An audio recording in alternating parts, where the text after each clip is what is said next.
confiando em nosso Deus e em seu eterno amor. Não seremos abalados, não seremos abalados, não seremos abalados.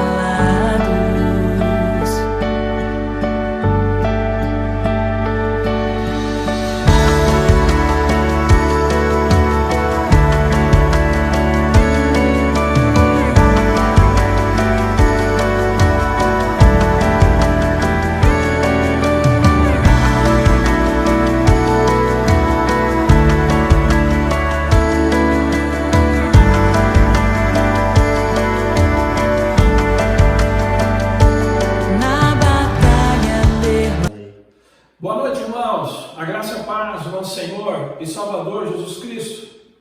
Apesar de todos os acontecimentos, eu espero em Deus que estejam todos bem.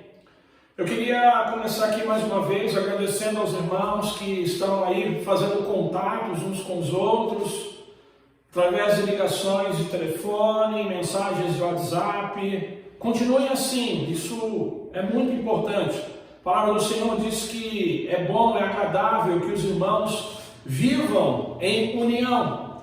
Lembrando que nós estamos num distanciamento social, né? Não num isolamento social.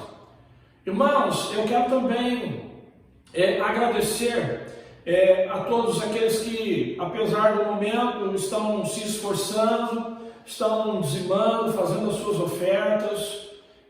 Muito obrigado por mais uma vez demonstrar o amor de vocês pela obra do Senhor, pela casa do Senhor. E quero rogar que os irmãos nas suas orações continuem orando pela nossa irmã Betânia, continuem orando pelo neto da nossa irmã Letícia, que tem atravessado aí momentos difíceis. Queridos, eu queria nessa noite falar sobre como nós podemos alimentar a nossa esperança e a esperança de outras pessoas em tempos de perda. Para isso nós vamos utilizar o Evangelho de João, capítulo 11, versos de 1 a 16. Mas antes disso eu queria fazer uma breve oração. Senhor, nós estamos mais uma vez diante da Tua presença. Ó Espírito Santo de Deus, ajuda-nos neste momento. Nos capacita, Senhor, para que possamos, ó Deus, transmitir, Pai, aquilo que o Senhor tem colocado no nosso coração. Espírito Santo, torna mentes e corações, a partir desse momento, cativos à Tua palavra, Senhor. Fala conosco, em nome de Jesus, Pai, que nós oramos e agradecemos. Amém e graças a Deus. Nós estamos vivendo tempos inimagináveis. Tempos em que as esperanças vão sendo abaladas em meio a tantas perdas. Tempos que têm levado muitas pessoas a questionarem a figura de Deus, a bondade de Deus, o poder de Deus, a soberania de Deus, justamente por causa da presença do mal nesse mundo. Por isso, mais do que nunca, é preciso mergulhar na palavra do Senhor, meditarmos juntos na palavra do Senhor para entendermos aquilo que a palavra de Deus nos diz, nos ensina, e assim alimentar as nossas esperanças, mesmo em tempos de tantas perdas. Mas como é que nós podemos então alimentar as nossas esperanças num cenário de perdas? A primeira lição que eu gostaria de compartilhar com os irmãos é que, para alimentar as nossas esperanças num cenário de perda, nós precisamos lembrar que o mal faz parte da humanidade caída. Evangelho de João, capítulo 11, versos de 1 a 3. Havia um homem chamado Lázaro. Ele era de Betânia, do povoado de Maria e de sua irmã Marta. E aconteceu que Lázaro ficou doente. Maria, sua irmã, era a mesma que derramara perfume sobre o Senhor e lhe enxugara os pés com os cabelos. Então as irmãs de Lázaro mandaram dizer a Jesus: Senhor, aquele que amas está doente. Percebam que esse trecho mostra claramente que Jesus tinha uma afeição por Lázaro. Por isso, o texto diz que as irmãs de Lázaro, elas mandam dizer a Jesus: Senhor, aquele a quem amas está doente. Ou seja, o texto está dizendo que um amigo de Jesus, uma pessoa pela qual Jesus nutria muita afeição, essa pessoa agora estava doente. Com isso eu quero primeiro chamar a sua atenção para o fato de que neste mundo, mesmo vivendo, mesmo uma hora ou outra, mesmo no momento em que nós desenvolvemos um relacionamento de amizade com Deus, mesmo sendo amigos de Jesus ou não, nós podemos ser acometidos por um tipo de mal. É o que está acontecendo, por exemplo, agora com o Covid-19. Todos estamos sendo atingidos, crentes ou não crentes. Quem gosta de igreja e trabalha na igreja. Quem não gosta de igreja ou só sabe sugar aquilo que a igreja produz. Todos podemos ser atingidos se não tomarmos os devidos cuidados. Em tempos de perda, nós precisamos ensinar as pessoas que nós vivemos num mundo criado por Deus, sim. Mas esse mundo em que nós vivemos hoje não é exatamente o mundo como Deus havia planejado. Esse mundo é um mundo caído pelo pecado. Por isso nós temos a presença de todo tipo de mal. Quando nós lemos no livro de Gênesis, capítulo 2 e 3, nós vamos aprender que com a queda dos nossos primeiros pais, Adão e Eva, o pecado entrou no mundo. E com a entrada do pecado no mundo, ocorreu uma mudança radical no mundo em que Deus havia criado. Com a entrada do pecado no mundo, a morte ela veio sobre a humanidade. Deus ele não criou a morte ela surge como consequência do pecado na vida do ser humano. Apóstolo Paulo, escrevendo à igreja de Roma, no capítulo 5, verso 17, ele diz que pela transgressão de um só, a morte reinou por meio dele. Ainda em Gênesis capítulo 3, Deus traz amostras reais dos efeitos do pecado sobre homens, mulheres e sobre a criação. No versículo 17, do capítulo de Gênesis 3, o trabalho que era e continua sendo uma bênção foi amaldiçoado, porque diz o texto que a terra ela passou a produzir cardos e abrolhos, ou seja, o trabalho ele se tornou algo penoso, o trabalho se tornou um tipo de canseira, de decepção, de frustração, e aqueles que trabalham sabem do que eu estou falando. Ainda no verso 16 de Gênesis 3, outra consequência, um outro efeito do pecado agora na vida da mulher, é que a mulher passou a ter dores para dar à luz. E mais, agora o homem iria dominar sobre a mulher. E nós vemos isso todos os dias, por exemplo, através da violência doméstica. Nós poderíamos aqui citar outras amostras reais dos efeitos do pecado sobre homens, sobre mulheres, sobre a criação, mas o tempo ele não vai me permitir hoje. Mas eu quero citar apenas dois. Por exemplo, o poder que alguns políticos estão exercendo para explorar o cidadão. Esses dias nós ficamos sabendo que a Câmara dos Deputados não votou o repasse de 3 bilhões para ajudar com o Covid-19. Eles vão ficar com 3 bilhões para o fundo eleitoral, para gastar nas suas eleições neste ano. Um outro exemplo é o egoísmo praticado por alguns. Pessoas que só visam o dinheiro, que só visam o lucro e que, por exemplo, estão se aproveitando desse momento para encarecerem insumos hospitalares e assim acabam colaborando ainda mais para o endividamento da máquina pública. Romanos capítulo 8, versículos 19 a o apóstolo Paulo diz que toda a criação foi afetada pelo pecado. E agora a humanidade é escrava da decadência. Ela é escrava dos efeitos do pecado. O segundo detalhe que eu gostaria de chamar a atenção aqui é que as irmãs de Lázaro, quando percebem que Lázaro está piorando, adoecendo mais, elas também mandam chamar Jesus, porque sabiam que Jesus tinha poder para curá-lo. Ou seja, apesar da presença do mal nesse mundo caído, nós não podemos perder a esperança. Nós precisamos ter fé em Jesus, porque Jesus nos ama e tem poder para transformar o nosso mal em bem, como nós vamos ver daqui a pouco na família de Lázaro. Nós não podemos perder as nossas esperanças, a nossa fé em Jesus, porque Ele tem poder sim para nos curar, para nos proteger, para renovar as nossas forças.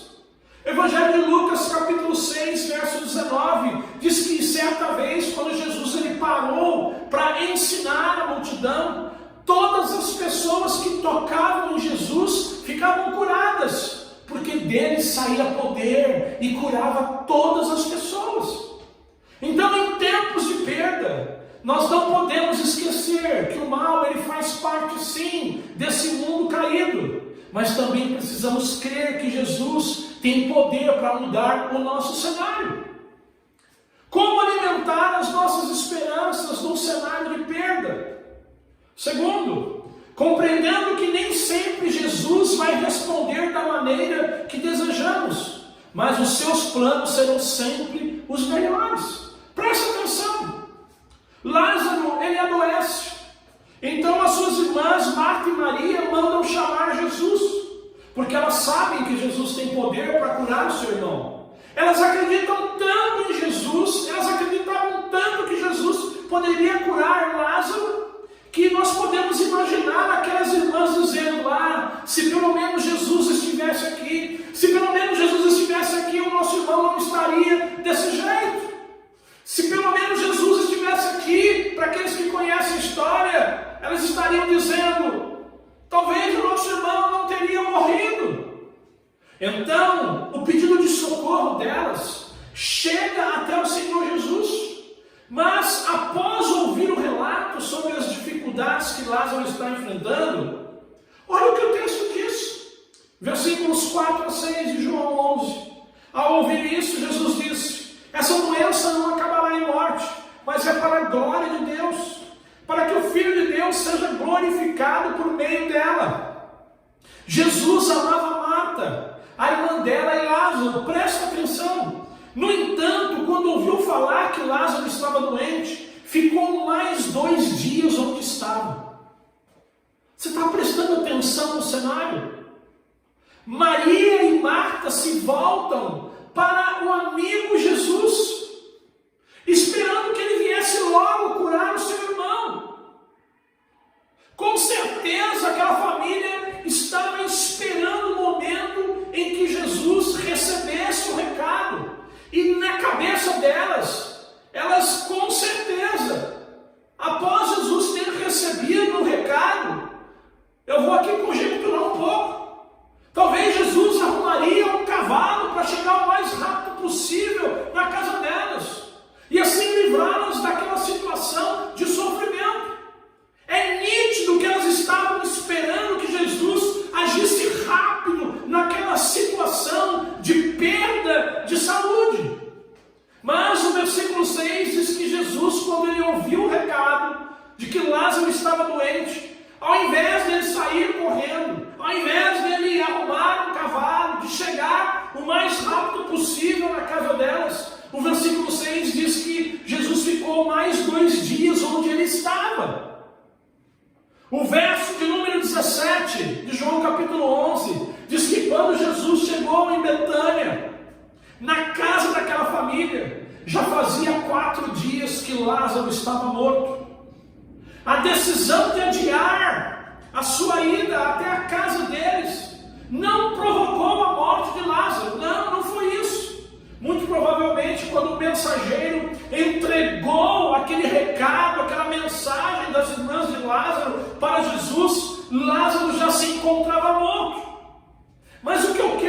destacar aqui, o que eu quero chamar a sua atenção, é que com certeza Maria e Marta tiveram muita dificuldade para entender o porquê que Jesus não chegou a tempo. Por que Jesus ficou mais 2 dias aonde ele estava? Não é assim quando nós passamos por perdas e sofrimentos? Nós achamos que pelo fato de Deus ser todo-poderoso, bondoso, de sermos amados por Deus, Deus não irá permitir que o sofrimento invada as nossas casas. Mas a história dessa família nos ensina que, apesar de Jesus, de Deus ser todo-poderoso, bondoso, nos amar, Ele nem sempre vai responder da maneira que nós desejamos. Ele nem sempre vai fazer aquilo que nós estamos pedindo. Ele nem sempre vai agir na velocidade que nós queremos. Ele nem sempre vai nos poupar de sofrimento. Por quê? A resposta está no versículo de número 4. Jesus disse: essa doença não acabará em morte. É para a glória de Deus, para que o Filho de Deus seja glorificado por meio dela. Quando Jesus disse, essa doença não acabará em morte, Ele não estava dizendo que Lázaro não iria morrer. Para quem conhece a história, ele ficou doente, ele morreu. Mas a história não termina por aí. Calma. Mas o que Jesus queria dizer com essa doença não acabará em morte? Ou seja, a morte não seria o resultado final daquela enfermidade. Por quê? Porque Jesus iria ressuscitar Lázaro. Ou seja, quando os irmãos de Lázaro estavam questionando a demora de Jesus em agir, enquanto as irmãs de Lázaro estavam questionando o método de Jesus, Jesus estava com um pensamento lá na frente. Jesus estava elaborando algo muito maior, algo muito mais grandioso. O grande finale, o clímax, diz o texto, seria a glória de Deus. Ou seja, a ressurreição de Lázaro. A ressurreição de Lázaro, ela manifestaria o poder de Deus. Ela manifestaria a sabedoria de Deus. Ela manifestaria o amor de Deus pelaquela família. A ressurreição de Lázaro ensinou aquela família, ensinou os discípulos de Jesus e as muitas outras pessoas que ali estavam no momento da ressurreição, que se Jesus tivesse intervido mais cedo, eles seriam poupados de ter uma grande experiência com Deus, portanto de crescerem espiritualmente falando. Eu não sei se você está entendendo, mas você precisa concordar comigo que a ressurreição de Lázaro trouxe um fortalecimento para a fé daquela família, muito mais fortalecimento para a fé dos discípulos, para a fé de todas as pessoas, do que se Jesus tivesse apenas curado Lázaro. Mas não para por aí. Para permitir a morte de Lázaro e depois ressuscitá-lo. Para que permitir a morte de Lázaro e depois ressuscitá-lo? Para que as pessoas que estavam ali, os amigos daquela família, todas as outras pessoas, com exceção dos discípulos, eles pudessem ver e a partir daí sair proclamando pelos 4 cantos que Jesus de fato era o Messias, o único Deus verdadeiro, o Todo-Poderoso, aquele que tem poder para ressuscitar até os mortos. Então, em tempos de perda, você precisa aprender, você precisa crer que independente da situação, Deus ele não está apático, insensível, surdo, demorando, mas Deus está usando determinada situação para trabalhar na sua vida, para levar você a repensar as suas atitudes, as suas escolhas, para te levar a conhecer o verdadeiro Deus, para levar você a experimentar a manifestação do poder de Deus e então testemunhar isso para outras pessoas. Em tempos de precisamos crer que, independente da situação, Deus está no controle. Jesus estava no controle. Jesus estava no controle. E Ele está. E Ele está para fortalecer a nossa fé, para nos levar a crescer espiritualmente falando, e assim mudar o nosso jeito de viver a vida cristã. Presta atenção no que eu vou dizer. Particularmente, eu creio que essa mensagem que o Covid-19 tem trazido ao mundo é a seguinte: Deus ele não criou o Covid-19. O Covid-19 é resultado do pecado na vida do ser humano. Sabe-se lá quais foram as condições que o ser humano se encontrava quando esse vírus surgiu na China. Sabe-se lá o que o ser humano estava fazendo quando esse vírus surgiu na China. Então Deus ele não criou o vírus, mas Ele tem permitido a sua proliferação. Ele tem permitido toda essa situação que nós estamos vendo para falar ao coração do ser humano. Foi assim com a família de Lázaro. Jesus permitiu que eles experimentassem de algo ruim, da demora, da impaciência, da inquietação, da dúvida, de uma perda. Lázaro morreu. Mas Jesus permitiu tudo aquilo para que eles pudessem crescer, para que eles pudessem ter uma experiência maravilhosa com Deus, que no caso foi a ressurreição de Lázaro. Querido, olha, eu quero dizer uma coisa para você. Você pode até ter um bom emprego, você pode até ter cursado uma belíssima faculdade, você pode ser mestre, doutor em algumas áreas, você pode ser alguém que consegue sempre fazer bons negócios, você pode ser uma pessoa ótima naquilo que você faz, você pode até ser um executivo reconhecido por grandes empresas multinacionais. Parabéns! Parabéns! Mas eu quero dizer que tudo isso que você tem, tudo isso que você é, tudo isso que você conquistou, veio da mão de Deus para você. O Salmo 127, no verso 1, a palavra do Senhor diz que se não for o Senhor o construtor da casa, será inútil trabalhar na construção. Se não é o Senhor que vigia a cidade, será inútil a sentinela montar guarda. Ou seja, é Deus quem tem cuidado de você. É Deus quem tem fornecido abrigo, segurança, alimento, sabedoria, sucesso para você. Reconheça a mão de Deus sobre a sua vida. Seja grato a Ele. A Bíblia diz que toda boa dádiva, todo dom perfeito vem do alto, descendo do Pai das luzes. Tiago capítulo 1, verso 17. Assim como na família de Lázaro, Deus permitiu um sofrimento momentâneo, mas no fim eles saíram melhores de tudo aquilo. Pensa nisso. O amor de Deus, presta atenção, o amor de Deus por nós, muitas vezes vai permitir o sofrimento para que possamos crescer e assim mudar a nossa maneira de se relacionar com Deus, de se relacionar conosco, de se relacionar com as outras pessoas, de se relacionar até mesmo com a natureza. A igreja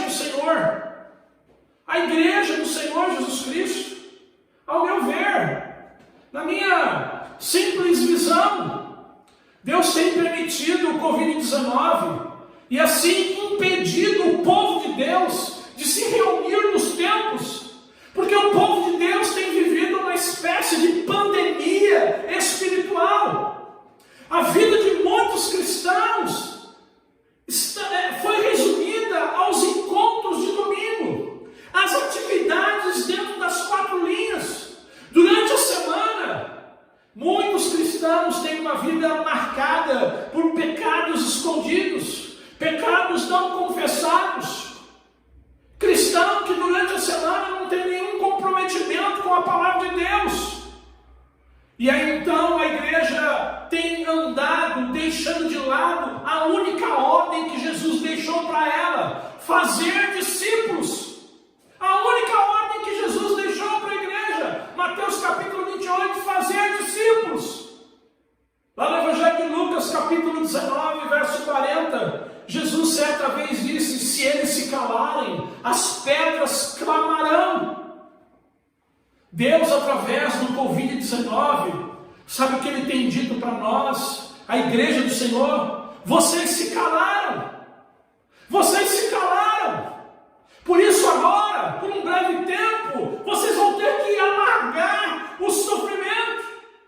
Vocês, por um breve tempo agora, não poderão mais se reunir como corpo, porque vocês não querem fazer o que eu mando. Vocês não querem obedecer a minha palavra. Vocês não querem fazer discípulos. Vocês não querem viver uma vida consagrada. Vocês não querem me adorar em espírito e em verdade.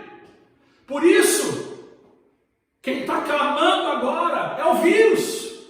É o vírus quem tem feito as pessoas refletirem sobre as suas vidas. Por isso, assim como a família de Lázaro, onde Jesus permitiu que eles passassem por uma experiência de perda, de sofrimento, de espera, para que pudessem crescer espiritualmente falando, da mesma forma Deus tem permitido a sua igreja.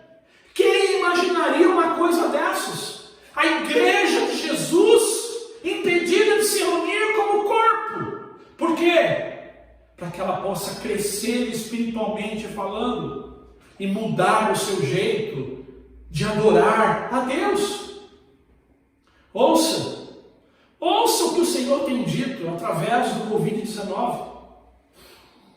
Você precisa voltar a adorar Jesus em espírito e em verdade. Todos os dias, em todos os lugares. Não só nas quatro linhas. Num mundo caído, marcado por perdas, você é que precisa ser luz.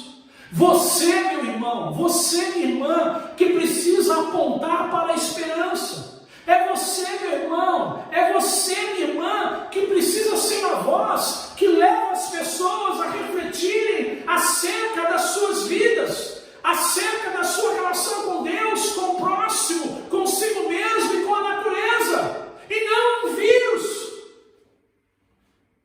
Eu digo isso, faça isso. Reflita sobre isso, não porque o pastor está pedindo, mas em obediência à palavra de Jesus. Reflita sobre essas coisas. Como alimentar as nossas esperanças num cenário de perda. 3. Ensinando que Jesus se ofereceu livremente por todos nós para anular o mal.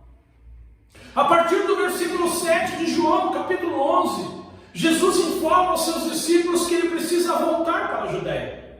Vamos ler o texto. João capítulo 11, versos de 7 a 11.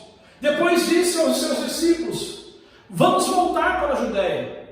E esses disseram: mestre, há pouco os judeus tentaram apedrejar-te, e assim mesmo vais voltar para lá? Jesus respondeu: o dia não tem 12 horas? Quem anda de dia não tropeça, pois vê a luz desse mundo. Quando anda de noite, tropeça, pois nele não há luz. Depois de dizer isso, prosseguiu dizendo-lhes: nosso amigo Lázaro adormeceu, mas eu vou até lá para acordá-lo. Seus discípulos responderam: Senhor, se ele dorme, vai melhorar. Jesus tinha falado de sua morte, mas os seus discípulos pensaram que ele estava falando simplesmente do sono. Então lhes disse claramente: Lázaro morreu. E é para o bem de vocês, que eu estou contente por não ter estado lá, para que vocês creiam, mas vamos até ele.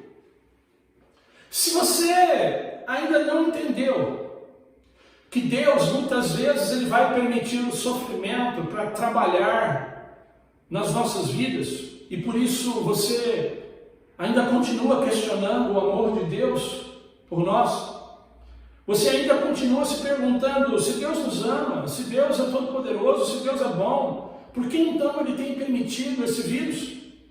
Eu acredito que esse trecho do Evangelho de João e mais outras coisas que nós vamos abordar agora vai te ajudar, vai aumentar a sua compreensão acerca daquilo de quem Deus é, esclarecer quem é Jesus e o quanto de fato e de verdade Ele nos ama.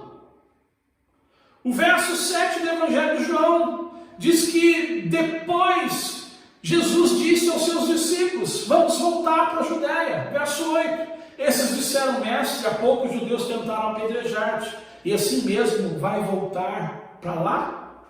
Até aqui os discípulos de Jesus, eles não haviam entendido que Lázaro havia morrido. E também não tinham entendido o fato de Jesus querer voltar para o lugar onde ele não havia sido bem recebido. Os judeus tinham tentado apedrejar Jesus na Judéia, e Jesus está querendo voltar para lá. Ou seja, os discípulos de Jesus, eles não estavam entendendo absolutamente nada aqui. Principalmente o fato de Jesus querer padecer. Principalmente o fato de Jesus estar indo de encontro ao sofrimento. Estar indo de encontro à morte. Mas voltando ao texto, diante da falta de compreensão dos discípulos, Jesus lhes ensina a razão da vida dele, a razão da existência de Jesus no mundo. Versículo de número 9, Jesus respondeu: o dia não tem 12 horas? Quem anda de dia não tropeça, pois vê a luz desse mundo. Quando anda de noite tropeça, pois nele não há luz. Presta atenção. Sabe o que Jesus estava dizendo? Olha, pessoal, o meu ministério, aquilo que eu vim fazer aqui definitivamente, pessoal, aquilo que a razão de eu estar aqui é o seguinte: assim como um dia que tem 12 horas e que ele não pode ser aumentado por nenhuma medida de precaução dos meus discípulos, assim como vocês não podem mexer num dia que tem 12 horas, assim como os meus inimigos também, eles não podem encurtar o dia, eles não podem também mexer nessas 12 horas. Da mesma forma, o meu ministério, ele foi fixado pelo Pai na eternidade. Da mesma forma, eu decidi seguir os planos do meu Pai. Da mesma forma, eu vou desenvolver tudo aquilo que eu fui chamado para realizar. E assim eu não terei que me preocupar com nada, porque quem anda de dia não tropeça. Quem faz a vontade do Pai não tropeça. Agora, se eu me rebelar contra o plano do meu Pai, plano esse que também é meu, ou seja, se eu andar de noite, eu vou falhar na minha missão. Eu não vou realizar a missão que eu vim aqui. Eu não vou chegar ao fim da minha missão. E aí eu terei problemas. A partir daí, Jesus ele revela que o seu plano de ir à Judéia tem a ver com Lázaro. E ele chama Lázaro de nosso amigo. Olha, eu vou lá ver o nosso amigo. Mas eu quero aqui chamar a atenção. O leitor da Bíblia, ele sabe que dali alguns poucos dias, Jesus seria preso. Jesus seria torturado e morto. Ou seja, mesmo sabendo que ele não seria bem recebido na Judéia, que ele teria que enfrentar muitos inimigos, mesmo sabendo que ele está se aproximando da cruz, ele segue adiante com o seu plano maravilhoso. Ele segue adiante para oferecer à família de Lázaro, aos discípulos dele, uma experiência tão maravilhosa, uma experiência que com certeza trouxe um crescimento, um fortalecimento para a fé daquela família, dos discípulos e de tantas outras pessoas que ali estavam, como nunca havia acontecido. Para quê? Para que os seus discípulos, para que todos ali glorificassem o nome de Deus. O que Jesus faz? Ele ressuscita Lázaro dos mortos. João capítulo 11, versos 43 e 44. Depois disso, a partir do capítulo 12 de João, logo, Jesus é preso, como eu disse, julgado, torturado e morto. A Bíblia vai nos ensinar que Jesus ele morreu para o perdão dos nossos pecados. Jesus ele morreu para anular o pecado e, consequentemente, todos os efeitos maléficos na vida do ser humano. Jesus morreu na cruz para que o ser humano parasse de perder e assim começasse a ganhar uma vida nova, a desfrutar de uma vida nova. A Bíblia diz que o pecado ele nos separa de Deus, Romanos 3, 23. Colossenses capítulo 1, 20 nos ensina que é por meio da cruz que Cristo nos reconciliou com Deus. Se o pecado nos separa de Deus, Cristo nos aproxima. É por meio de Cristo que nós temos paz com Deus e somos restaurados. Ou seja, num cenário de perdas, como é que eu posso contestar a bondade de Deus por Ele permitir o pecado e, consequentemente, o mal, se o próprio Deus se tornou vítima do mal, para que nós pudéssemos ser vitoriosos sobre o mal? Como é que eu posso questionar esse Deus tão maravilhoso? Num cenário de perda, Jesus é a nossa esperança. Na semana passada nós comemoramos a Páscoa, nós comemoramos a ressurreição de Jesus. Se houve ressurreição, é porque houve morte. Ou seja, Deus ele não está passivo às suas perdas. Deus não está passivo ao que o pecado tem produzido na sua vida. Ele não está passivo diante dos seus resultados, das suas escolhas. Porque Ele se ofereceu livremente na cruz do Calvário para anular todo o mal que o pecado tem produzido na sua vida. Creia, existe esperança para uma vida nova. E essa esperança nós encontramos em Jesus.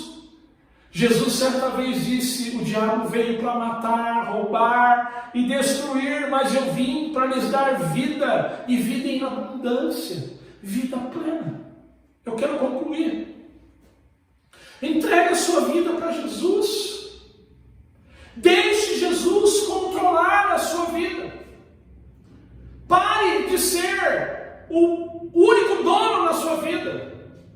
Sai do trono. Deixa Jesus sentar no trono da sua vida. Acredite, Jesus é aquele que quer só fazer o bem.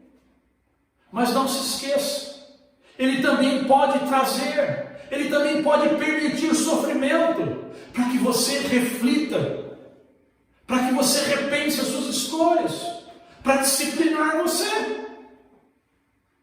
Meu irmão, essa semana eu ouvi do pastor Carlos Novaes que muitas vezes nós ficamos angustiados porque nós temos fé no Senhor. Quanta angústia Marta e Maria não tiveram enquanto estavam esperando por Jesus. Quanta angústia elas não tiveram depois que Lázaro morreu. Quanta angústia você não tem tido porque você tem fé no Senhor. Quanta angústia você tem tido por esperar no Senhor uma determinada situação. Eu sei que seria muito mais fácil crer num acaso, ser um fatalista, mas difícil mesmo é continuar crendo, principalmente em meio às perdas. Em João capítulo 11, verso 16, nós temos a figura de Tomé. Tomé é uma pessoa descrita por João como uma pessoa desanimada, uma pessoa que tem dificuldade de crer nas coisas boas, mesmo quando as coisas boas acontecem.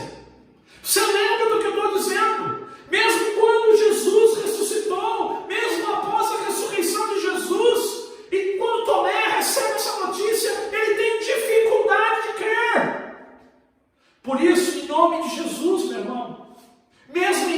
meio a perdas, não seja como Tomé. Creia no Senhor. Continue crendo no Senhor, mesmo quando você não está entendendo o modo dele agir. Porque no final, nós sabemos que tudo vai contribuir para o nosso bem. Não foi assim no final da história das irmãs Marta e Maria, não foi assim no final da história daquela família. No final, foi tudo maravilhoso. Tudo foi melhor. Então, em nome de Jesus, fique firme. Porque a graça de Deus, meu irmão, ela te acompanha. Então, descanse, porque a graça de Deus nos acompanhando, nós seremos capacitados por Ele para passarmos até por esse momento. Que Deus nos abençoe. Que Deus nos abençoe e renove as nossas esperanças a cada dia. Eu quero encerrar mais uma vez orando por você. Senhor, eu quero te agradecer pela tua palavra. Deus, em nome de Jesus, eu te peço agora por essa pessoa que está me ouvindo. Senhor, em nome de Jesus, acrescenta fé ao seu coração, meu Pai. Deus, em nome de Jesus, se revela a essa pessoa. Mostra para ela que aquilo que o Senhor quer fazer na vida dela tem a ver com coisas boas. Ajuda ela, Senhor, a crer no Senhor, meu Pai, e assim passar a desfrutar da sua presença e de experiências que só o Senhor pode ter, pode revelar ao ser humano. Ao meu irmão, Pai, continua Deus cuidando, continua soprando graça na vida dele, para que mesmo em meio a esses momentos, ele continue crendo que o Senhor está conosco todos os dias, até a consumação das nossas vidas. Que a graça do Deus Pai, o amor do Deus Filho e as doces consolações do Espírito Santo permaneçam com todos nós, desde agora e para todo sempre. Deus abençoe. Fiquem todos na paz do nosso Senhor e Salvador Jesus Cristo.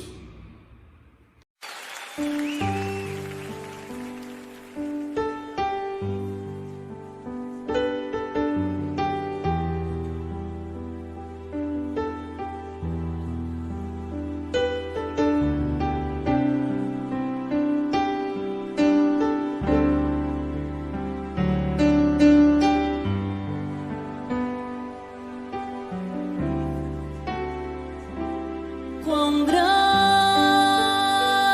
é o meu Deus, cantarei quão grande é o meu Deus, e todos hão de ver quão grande é o meu Deus.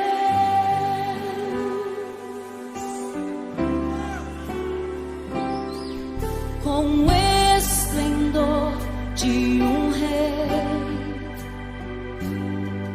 em majestade e luz, faz a terra se alegrar, faz a terra se alegrar. Ele é a própria luz, e as trevas vão fugir, tremer com sua voz, tremer com sua voz. Quão grande é o meu Deus, cantarei quão grande é o meu Deus, e todos hão de ver quão grande é o meu Deus.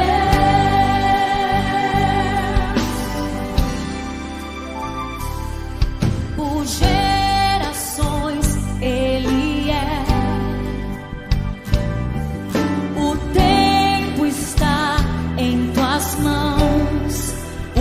começo e o fim, o começo e o fim.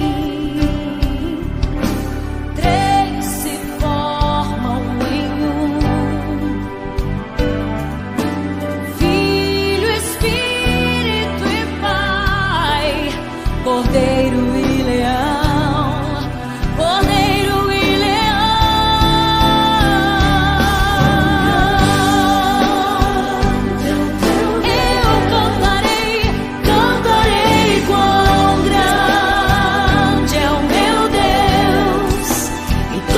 hão de ver quão grande é o meu Deus.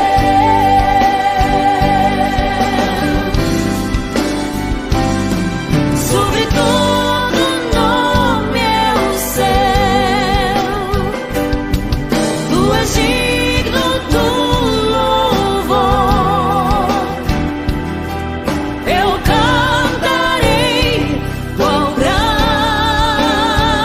é o meu Deus, é o meu Deus. Quão grande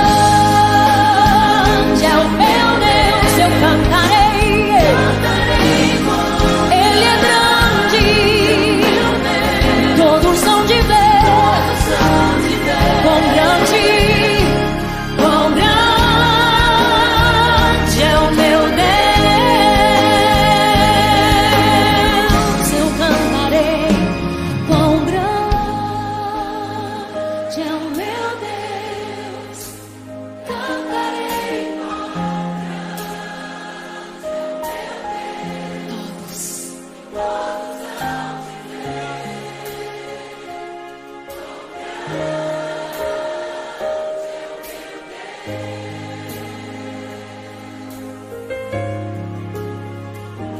quão grande